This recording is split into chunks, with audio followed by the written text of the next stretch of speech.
जय हिंद सभी को। कैसे आप सभी? उम्मीद करते हैं कि बहुत ही बेहतर होंगे। आप देख रहे हैं एमके एग्जाम साथी, मैं हूं आपका दोस्त, आपका भाई एमके सर। आज हम लोग समझेंगे इतिहास के दूसरे लेक्चर होंगे, वो दूसरे चैप्टर का। कौन सा चैप्टर होगा? समाजवाद एवं साम्यवाद। आज हम लोग देखेंगे एक हीरो को, और हम जब भी इनके बारे में पढ़ते हैं तो हमें अंदर से बहुत ही मजा आता है कि क्या ये हीरो रहा होगा जो मनपसंद ब्याह किया है, मनपसंद काम किया है, सामने वाला जो लोग था उससे लड़ा है। दाढ़ी उड़ी देखिएगा तो इसको एकदम गजब लगता है बुढ़वाई। इसका नाम हम कहते हैं कार्ल मार्क्स। क्या नाम है इसका? Karl Marx. ठीक है। अगर हम इसके जन्म की बात करें तो कहेंगे 5 मई 1818 में होता है। 1818 में होता है।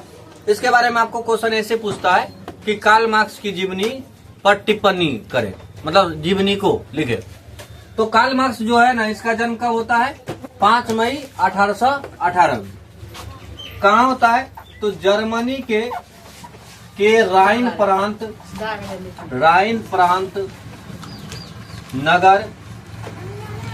प्रांत के ट्रियर नगर में। कहाँ पर जन्म होता है? राइन प्रांत के ट्रियर नगर में। अगर इनके पिता की बात करें तो पिता का नाम रहता है हेनरिक मार्क्स, जो कि पेशे से वकील थे। क्या थे? वकील थे। क्या थे? पेशे से वकील थे। ये आदमी 1843 ईस्वी में मनपसंद लड़की से ब्याह करता है। हम कहते हैं इसके बचपन का मित्र होता है। बचपन का जो है मित्र है, लड़की का नाम है जेनी। क्या है? जेनी से विवाह करता है। कब किससे ब्याह करता है जी? जेनी से ब्याह करता है, शादी कर लेता है। और ये शादी के 1 साल बाद ही, अब बताइए, किसी का 1 साल शादी के बाद है तो दिमाग भ्रष्ट हो जाता है। इसका दिमाग तगड़ा हो गया। एक अपना दोस्त के साथ 1844 में भयंकर काम करने लगे, लंदन चले गए। और आप कहेंगे इसके बारे में कि व्यक्ति 1843 में तो क्या कर लिया? शादी कर लिया है। अब आता है इसका 1848। क्या बोलेंगे? 1848 में ये साम्यवादी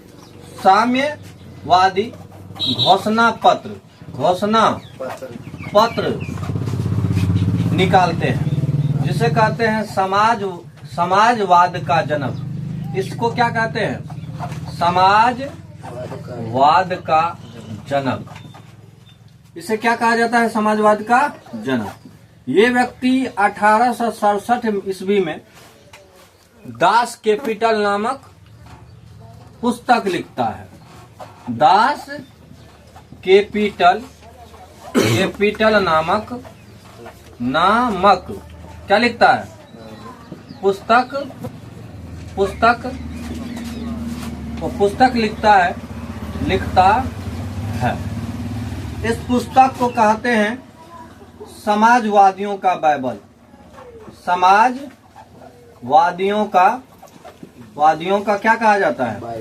बाइबल। आप सबको मालूम है कि बाइबल क्या है? एक धार्मिक ग्रंथ है, महत्वपूर्ण धार्मिक ग्रंथ है। जैसे हम लोगों के हिंदू में क्या है? कुरान है, मुस्लिम में कुरान है। उसी तरीके से ईसाइयों के लिए बाइबल, ईसाइयों के लिए ही ना। तो कहेंगे समाजवादियों को क्या कहा जाता है? इसको बाइबल कहा जाता है। और ये व्यक्ति इतना कुछ कर पा रहा है तो किसके वजह से कर पा रहा है? तो इसका जो गुरु है वो है हिगेल एक विचारक थे, अच्छे समाज में अच्छी बातों को फैला रहे थे। तो हिगेल के विचार से ये प्रभावित थे। आप कहेंगे हिगेल के विचारों से ये क्या थे? प्रभावित थे। ये हिगेल के विचारों को मानते थे। इनके नजर में हिगेल इनका क्या था? हीरो था। क्योंकि समाज में कुछ ऐसे व्यक्ति जरूर होते हैं जो समाज को बदलने की हमेशा बात करते रहते हैं। समाज में जो बुराइयां हैं उसको खत्म करने की बात करते रहते हैं। और उसी में कौन थे? हिगेल थे। तो समझ में आया। ये व्यक्ति मजदूरों को जगाया, और मजदूरों को कहा कि तुम्हारे पास बोरी और बिस्तर के अलावे क्या खोने के लिए है रे? क्या खोने के लिए है? हैं? कुछ खोने के लिए है तेरे पास? मजदूर सब कहा नहीं महाराज, कुछ कहाँ खोने के लिए है? तो कह रहा है लड़, किसी का कारखाना तोड़ेगा तो रोएगा कि उसका कारखाना टूट गया। तुम्हारा कौन चीज टूटेगा? तो ईटा उठाओ और पूंजीपति के कपार पे जाके बजारो। इसलिए ये व्यक्ति संघर्ष करना चाहते थे, किसके खिलाफ? पूंजीपतियों के खिलाफ। दोगला वाला काम नहीं, आर पार का लड़ाई। कैसा लड़ाई? आर पार का लड़ाई। ऐसा नहीं है कि पूंजीपति के साइड जाके पूंजीपति को कहे महाराज हम आपके साइड में हैं, अब मजदूर को जाकर के कह दिए कि हम आपके साइड में। ये हमेशा किसके साइड में रहे? मजदूर के साइड में। किसके साइड में? मजदूर के साइड में। इसलिए बोलते हैं कि इनके बाद जो समाजवाद हुआ उनको वैज्ञानिक समाजवाद कहते हैं। इनके समाजवाद को क्या, इनके विचार को क्या कहते हैं? वैज्ञानिक समाजवाद। ये जो समाजवाद दिए वो क्या दिए?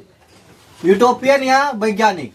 यूटोपियन क्या था? खाली सपना देखता था कि हम मजदूरों के लिए ये करेंगे, और ये व्यक्ति क्या करता था? मजदूरों के लिए वो कर देता था। तो मजदूर के लिए नारा दिया कि तुम्हारे पास कुछ है खोने के लिए? कुछ है नहीं खोने के लिए है तो तुम लड़ो। और मजदूरों में क्या भर दिया? जोश भर दिया। तो हम कहते हैं ये जो समाजवाद दिया उसको क्या बोलेंगे? वैज्ञानिक समाजवाद। ये व्यक्ति तालमेल बैठाना चाहते थे कि संघर्ष चाहते थे, आर पार की लड़ाई। इसलिए ये चाहते क्या थे? ये चाहते थे वर्ग संघर्ष, मतलब अमीर और गरीब की लड़ाई चाहते थे। क्योंकि लड़ाई के बिना इन्होंने कहा कि हक कभी मांगने से नहीं मिलता है, हक छीनना पड़ता है। ये व्यक्ति क्या मजदूरों को सिखाया कि हक मांगने से मिलता ही नहीं है, हक तो छीनने से मिलता है।